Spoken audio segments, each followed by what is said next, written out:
పాట మీద చాలా తక్కువ పరిశోధనలు జరగటం వలన, పాటని పట్టించుకోకపోవటం మూలంగా దానికి సంబంధించిన చర్చ ప్రధాన స్రవంతి సాహిత్యం. అంటే నేను ప్రధాన స్రవంతి సాహిత్యం అంటున్నానంటే అప్రధాన స్రవంతి సాహిత్యం ఒకటి ఉండే అవకాశం ఉంది. సౌలభ్యం కోసం ఆ మాట వాడుతున్నాను.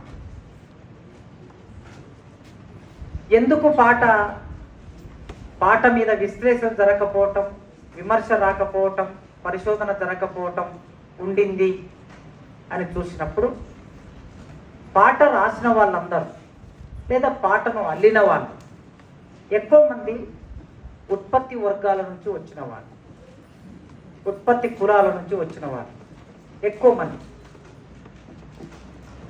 అందువలన మేధో రంగంలో అంటే విమర్శ రంగంలో ఉన్న వాళ్ళు ఎక్కువ మంది విశ్రాంతి వర్గాల నుంచి వచ్చిన వాళ్ళు. నేను ఈ మాట అంటే మా నిత్యానందరావు గారు ఏమంటారంటే, ఆలోచించడం రాయటం కూడా పనే కదనయ్యా, ఇది విశ్రాంతి వర్గాలని మీరు ఎందుకు అంటున్నారు అని అంటారు ఆయన. నా ఉద్దేశంలో ఉత్పత్తి శక్తులని ఉపయోగించి ఉత్పత్తి సంబంధాలలో భాగమై వస్తువును సృష్టించటం అనే అర్థంలో వాడుతున్నాయి ఇక్కడ. ఇది మార్క్సిస్ట్ పరిభాషలో. ఉత్పత్తి శక్తులు ఉండాలి, ఉత్పత్తి సంబంధాలు ఉండాలి, వస్తువుని సృష్టించాలి, అది శ్రమ. కనుక ఆ కోణంలో చూసినప్పుడు ఇక్కడ విశ్రాంతి వర్గం, శ్రమ వర్గం. కనుక విశ్రాంతిలో ఉండే వర్గాలు మేధో వర్గంగా ఉండి విమర్శ రంగంలో, పరిశోధన రంగంలో, విశ్వవిద్యాలయాల్లో ఉండటం వలన పాటనేమో కింది నుంచి వచ్చింది. కనుక ఆ పాటకి సంబంధించిన నిర్మాణం, దాని మర్మం వీళ్ళకి అర్థం కాదు. అర్థం కాకపోవటం వలన గురజాడ అప్పారావు రాసింది గేయమే, గద్దర్ రాసింది గేయమే. మన విశ్వవిద్యాలయాల్లో మనం చెప్తున్నది గురజాడ అప్పారావు రాసింది, రాయప్రోలు సుబ్బారావు రాసింది, వీళ్ళందరిది గేయమే. గద్దరు, గోరటి వెంకన్న రాసింది గేయమే. రెండు గేయాలు ఎట్లా అవుతాయి అని ఒక ప్రశ్న నాకున్నది. చెన్నకేశవరెడ్డి గారు గేయ సాహిత్యం మీద చాలా విస్తృతంగా పరిశోధన చేశారు. మొట్టమొదటి పరిశోధన కూడా వాటి. ఇంకా తర్వాత చాలా వస్తూ ఉన్నాయి.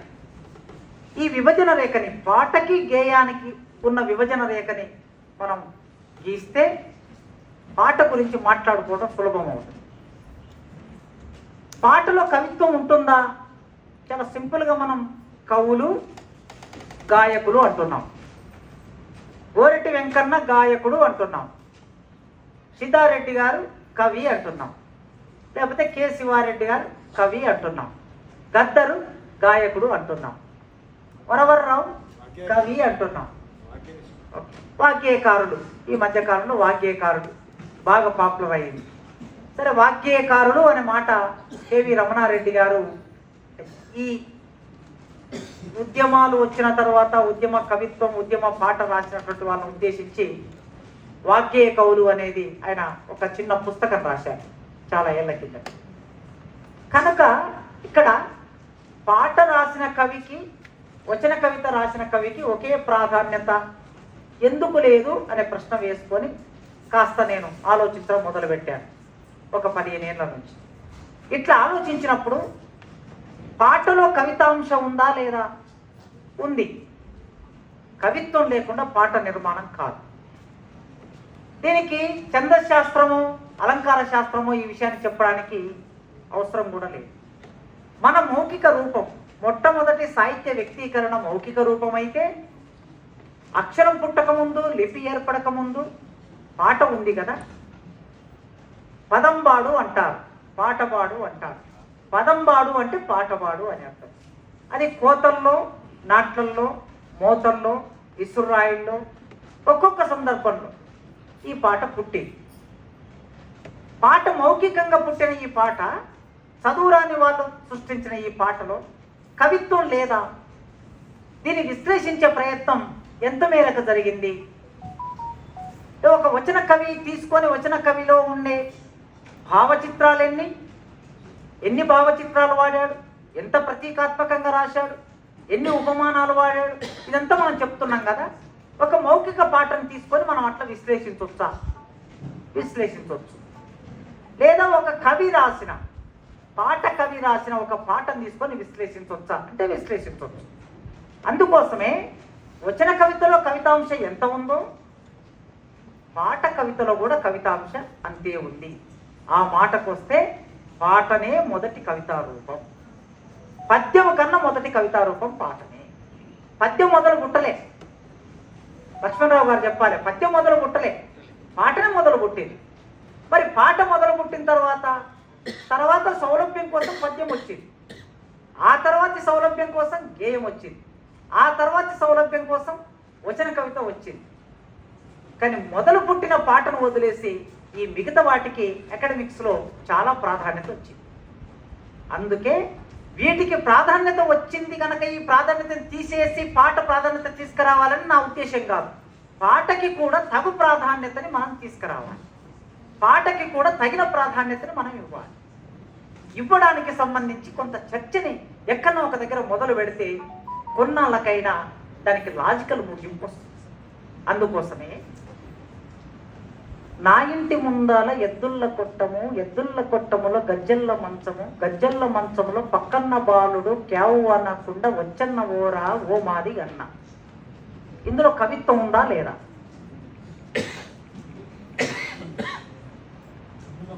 ఓరోరి మాదిగ వయ్యారి మాదిగ గదరి దుంపాలవాడ గద్దువాల మాదిగ వాగుల కోనేరు వంగొంగి స్నానాలు చేస్తుంటే మాదిగ వలుపు నిలుపలేక వస్తేగా మాది.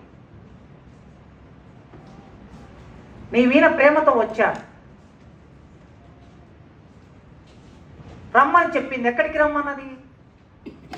నా ఇంటి ముందల ఎద్దుల్ల కొట్టములో గజ్జల్ల మంచములో పక్కన్న బాలుడు క్యావు అనకుండా వచ్చన్న ఓరా ఓ మాది అన్న. ఓకే, ఈ ఎద్దుల కొట్టమేంది, గజ్జల్ల మంచమేంది, పక్కన బాలుడేంది, క్యావు అనకుండా వచ్చన్న ఓరా ఓ మాది అన్న అనే నిర్మాణం ఎట్లా జరిగింది? ఇది చదవచ్చినటువంటి వాళ్ళు నిర్మాణం చేసింది కాదు, చదువు రాని వాళ్ళు నిర్మాణం చేసినటువంటి పాట. వస్తే ప్రమాదం ఉంది. చిన్నేటి ఒడ్డున పెద్దేటి ఒడ్డున నట్టనడి ఒడ్డున నేల కుయ్యారానికి ఒక్కువి స్తంభాలకు నూలువి పగ్గాలకు నిన్నెడిసి కొట్టంగా నీసిన్ని శోకంబు నేను చూడలేదు. ఒకవేళ వస్తే నా అన్నలు ఎవరో ఉన్నారు చూస్తే ఎక్కడ ఇంత పోలిక అంటే ఇంత ఒక వాతావరణం, కవితా వాతావరణాన్ని ఎట్లా క్రియేట్ చేశారు వాళ్ళు? చిన్నేటి ఒడ్డున పెద్దేటి ఒడ్డున నట్టనడి ఒడ్డున నేల గుయ్యారం ఉక్కువి స్తంభాలు నూలువి పగ్గాలు నిన్నెడిసి కొట్టంగా నీ చిన్ని శోకంబు నేను చూడలేదు. కనుక మౌఖిక పాటలో ఇట్లా ఎన్ని పాటలైనా చెప్పొచ్చు మనం. మీరు మీ గ్రామాల్లో మీ జీవితంలో ఉన్న పాటని ఒక పేపర్ మీద రాసి ఇందులో కవిత్వ వాతావరణం ఎంత ఉంది అని చూస్తే ఆ విశ్లేషణ వస్తుంది. ఇక్కడ నుంచి లిఖిత సాహిత్యంలోకి వస్తే పాట రాసినటువంటి చదువొచ్చి పాట రాసినటువంటి వాళ్ళు చాలామంది. అంటే మనకు ఉద్యమ పాటనే తీసుకుంటే కనీసం తెలంగాణ రైతాంగ సాయుధ పోరాటం నుంచి ఉద్యమ పాటను తీసుకుంటే అద్భుతమైన కవిత్వం రాశారు. కానీ వాళ్ళు కవుల జాబితాలోకి, వైతాళికుల జాబితాలోకి, వైతాళికుల పుస్తకాల్లోకి ఎక్కలే, వచన కవులలోకి ఎక్కలే. నీ కన్నీరు నా కన్నీరు కలిగినొల్లకు పన్నీరాయే, ఒంటిగా ఓ శోకం పెట్టేసి నీ తమ్మయ్యా, నీ జంటగా నేనుంటారా సిన్ని తమ్మయ్య, నీ జంటగా నేనుంటారా సిన్ని తమ్మయ్య. ఈ వాతావరణం సాహు రాసింది పాట. సాహు కన్నా ముందే ఇదే పిల్లవాడి మీద, ఇదే బాల కార్మికుడి మీద సుద్దాల హనుమంతు రాసింది పాపులర్, మీ అందరికీ తెలుసు. కాలువై కన్నీరు గారగా కళ్ళపై రెండు చేతులడగా. కవిత్వంలో గమనించాలి చాలా జాగ్రత్తగా గమనించాలి, అబ్జర్వేషన్ అని చెప్తూ ఉంటారు మన లక్ష్మణసాయి సారు, సిద్ధారెడ్డి సారు, సత్యచందర్ సారు. సూక్ష్మంగా పరిశీలించాలి. కాలువై కన్నీరు గారగా కళ్ళపై 2 చేతులాడగా. చిన్నపిల్లలు ఎట్లా ఏడుస్తారు? ఈ చేతులు ఇట్లా కళ్ళ మీనికి. మరి సుద్దాల హనుమంతు ఒక బాలకార్మికుడి జీవితాన్ని ఇన్ని పోలికలతో, ఇన్ని ప్రతీకలతో, ఇంత భావుకతతో పాట రాశాడు. తాటి జగ్గల కాలి జోడు తప్పటడుగుల నడక తీరు. ఇక్కడ పోలికుంది. తాటి జగ్గల కాలి జోడు తప్పటడుగుల నడక తీరు. నీ వేసుకున్న చెప్పులు ఎట్లా ఉన్నాయి? చెప్పు ఎండాకాలంలో చెప్పు ఉంగటం కప్పు తెగిపోతే, ఆ తెగిపోయిన కప్పు గట్టిగా అయితే ఎండిపోయిన తాటి జగ్గ ఎట్లా ఉంటుందో అట్లా ఉంటుందనే పోలిక తెలుసుకున్నా. ఈ దారిలో ఎలా నడుస్తాడు? నడవలేడు. మాయదారి ఆవు దూడలు మాటి మాటికి ఎలుగు దుంకి పంట సేను పాడు చేశాయ. ఓ పలబుకల జీతగాడ పాలికాపు నిన్నే కొట్టాడ, పాలికాపు నిన్నే కొట్టాడ. ఇది ఒక 80 ఏళ్ల కిందట రాసిన పాట. ఆనాటి బాల కార్మిక వ్యవస్థను చిత్రిస్తూ 70 ఏళ్ళు 80 ఏళ్ల కిందట రాసిన పాట. ఇంకా ముందుకొస్తే నక్సల్బరి పోరాట కాలంలో, 69 ప్రత్యేక తెలంగాణ ఉద్యమ కాలంలో గద్దరు సాహిత్యంలోకి, కవిత్వంలోకి కొత్త ప్రతీకల్ని, పదబంధాలని, భాషని ఎట్లా తీసుకొచ్చాడు? మనం ఎవరు వచన కవులు ఎవరు పట్టుకోలేని, లేదా పద్య కవులు ఎవరు పట్టుకోలేని భాషను ఎట్లా తెచ్చారో కొన్ని వందలు వేల పాటల్లో చూశాం. కటికోని కాళ్ళు మొక్కి కాలు దలుకాయదిస్తే, కటికోని కాళ్ళు మొక్కి కాలు దలుకాయదిస్తే, పండుగింట్ల పీనుగెల్ల పండుగ మీన పండుగొచ్చే, పండుగింట్ల పీనుగెల్ల పండుగ మీన పండుగొచ్చే. నీ ఇంట్లో పీనుగెల్ల అనేది ఉంది, కానీ పండుగింట్లో పీనుగెల్ల అనే భావం ఉన్నది చూడండి. ఆ భావాన్ని పట్టుకొచ్చాడు ఆయన. మీ మొత్తం పాటల్లో గొప్ప పాట ఏమిటి అని గద్దర్ని అడిగితే ఒక ఇంటర్వ్యూలో చెప్పాడు. కథాగానం లాంటి, ఒక అద్భుతమైన కథాగానం లాంటి పాట రాశాడు. ఒక 15 లక్షల మంది ప్రజలు ఉన్న వరంగల్ రైతు కూలి మహాసభలో ఆ పాట పాడితే అక్కడ ఉన్న వాళ్ళందరూ కన్నీరు పెట్టారు ఆ రోజు. అట్లాంటి పాట.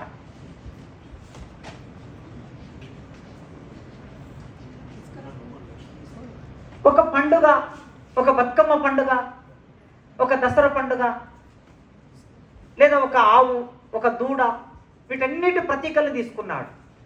ఈ అన్ని ప్రతీకలు తీసుకొని ఒక అమరవీరుడు కాదు, వేలాది అమరవీరుల జీవితాన్ని అక్కడ చిత్రీకరించాడు. దసరా పండుగ దగ్గరుంది దర్జివాడు కుట్టడాని, తమ్ము నీకి షర్టు తెస్తాం నీకు ప్యాంటు తెస్తానంటే, ఏది వద్దని జిద్దు చేస్తివి అలిగి అన్నం తినకపోతే, నీకు నచ్చిన తెల్ల ప్యాంటు ఎర్ర షర్టు తెచ్చి కుట్టి పెట్టినాను, పాలపిట్టై చూసిపోతారా మా బిడ్డలు, మీరు జంబియాకై కలిసిపోతారా మా బిడ్డలు. కట్టిన తెల్లవును కంటి పాపల చూసుకుంటాం, పచ్చగడ్డి పిండి పెట్టి ప్రాణమూలే సాదుకుంటాం, పురిటి నొప్పులు దానికొస్తే కాన్పు చేసి కావలుంటాం, పురిటి నొప్పులు దానికొస్తే కాన్పు చేసి కావలుంటాం, తల్లి లేగను నాకుతుంటే మా తల్లి ప్రేమను గుర్తుకొచ్చి మా పొరిటి నొప్పులయ్యి వస్తారా మా బిడ్డలు, మీరు మళ్ళీ జన్మై మాకెబుడుతారా మా బిడ్డ. తల్లి లేగను నాకుతుంటే మా తల్లి ప్రేమలు గుర్తుకొచ్చి ఇంటి ముందల పెరడులో నా మొక్కజొన్న సేను పెడతాం, ఒంటి కాలుతో తపము చేస్తూ కొడుకు నిమ్మని వ్రతం పడతాం, మీరు మొక్కజొన్న కంకులవుతారా మా బిడ్డలు, మా సంకలల్లో పిల్లలవుతారా మా బిడ్డలు, మా సంకలల్లో పిల్లలవుతారా మా బిడ్డలు. వద్దురా వద్దురా కొడక దొరలతోని యుద్ధమొద్దని, నెత్తి నోరు మొత్తుకున్న ఎంత చెప్పిన వినకపోతే, మొండివాడివి దండివాడివి శ్రమలు నిండిన గుండెవాడివి,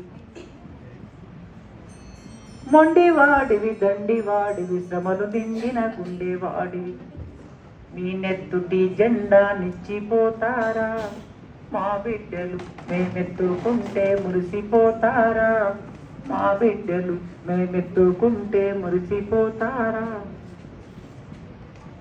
ఇట్లా ఒక అమరవీరుడు, అమరవీరుని తల్లి, ఒక అమరవీరుడు కాదు, వేలాది మంది అమరవీరులు. ఈ అందరి అమరవీరులని ఒక దగ్గరికి తీసుకొచ్చి ఒక కవితా వాతావరణం రూపొందించుకొని, కావు కావున కాకులరసే తలుపు తెరిసి పలకరిస్తాం, మీరు కాకమ్మ లయ్యి వస్తారా. ఒక కాకి, ఒక పిట్ట, ఒక కుక్క, ఒక అరటి, ఒక మొక్కజొన్న, ఒక లేగ, ఒక దూడ, ఇన్నింటి ప్రతీకలు తీసుకొని ఆయన ఆ పాట రాశాడు. కనుక పాటలో కవిత్వం ఎంత నిండుగా ఉంటుందంటే, అసలు పాటలో కవిత్వం లేకపోతే, వచన కవిత్వంలో కవిత్వం లేకపోతే మనం ఎవరం చదవం, పాటలో కవిత్వం లేకపోతే మనం ఎవరం వినం. అందుకోసమే పాట దానికి అదిగా అదొక అద్భుతమైన కవిత, కవితా రూపం, కవితా నిర్మాణం. అట్లాంటి వాటి గురించి కాస్త మనం ఆలోచిద్దాం, కొంత ప్రయత్నం చేసి రాయడానికి ప్రయత్నం చేస్తే అది సాహిత్య చరిత్రలో భాగమవుతుందని కోరుకుంటూ ఈ అవకాశం ఇచ్చినందుకు ధన్యవాదాలు.